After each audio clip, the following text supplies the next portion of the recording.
Hello and welcome. This is Angie with thecountrychiccottage.net, and we're here today to talk about iron-on and hats. So everything you wanted to know about adding an iron-on design to a plain hat.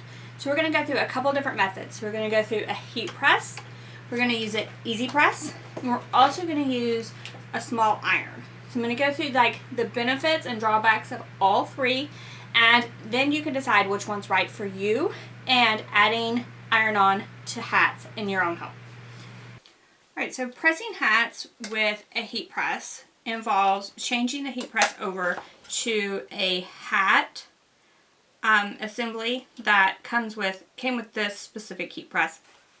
And then you just put your hat in, lay your iron on top, move it over, and then just press the handle down for the recommended amount of time.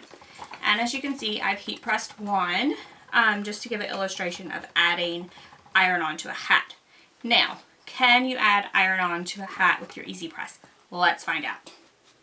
So we've talked before about adding iron-on to a hat. So I've showed you the heat press where there is an attachment specifically for hats that holds it in its curved shape, and then you're able to put this piece down on and press it and get a really good press by adding iron-on to a hat. I've also experimented with hats in the EasyPress with very little success, so I've had quite a bit of distortion on the hat as I tried to press it because the EasyPress is a flat and trying to press the hat flat while I'm trying to have a curved surface with the hat. So up next is actually another product. So I have another hat here and some more iron-on, and I actually have a mini iron. So these mini irons are used by several people to add iron-on to smaller surfaces. So you can see it's really small and portable. You can store it really easily. So let's try adding this iron-on to this hat with the small iron. So what I'm going to do is just take my EasyPress mat and insert it inside here. And then I'm going to use my hand underneath to sort of hold the EasyPress mat in there. And then I'm going to work my small iron from one side to the other. So I'm going to hold it on one side, allow it to heat up the iron-on material, and then I'm going to slowly work it over to the other side, hopefully conforming to the curvature of the hat and allowing the iron-on to conform as well.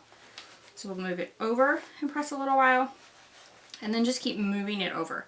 Now, it will take several passes with this mini iron, and I'm putting a little pressure on it. It is temperature controlled, and I have it all the way up in this case. So the small iron itself doesn't have any precise temperature controls, and you definitely can't use it as a timer, but it is very useful when pressing on odd surfaces like this hat, and you don't want to invest in a large heat press or just don't have the room to invest in a large heat press. And maybe you just want to make hats for gifts or for some friends. The small iron is definitely the way to go. So I would say the small iron with the iron-on is comparable to the result I got with the heat press. The EasyPress, however, really lost out on pressing the hat. So I would say the small iron or the heat press is the way to go when pressing hats.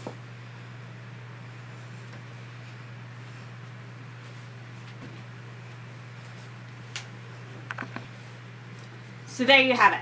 If it was me and I wanted to press iron-on onto hats, I would either use a heat press with a hat attachment, or I would use the small iron. So one of those two, just depending on how many hats you're doing, how much room you have to store things, that sort of thing. If you are short on room, only doing a few hats, mini iron. Have tons of room, gonna do tons of hats, I would definitely invest in a heat press.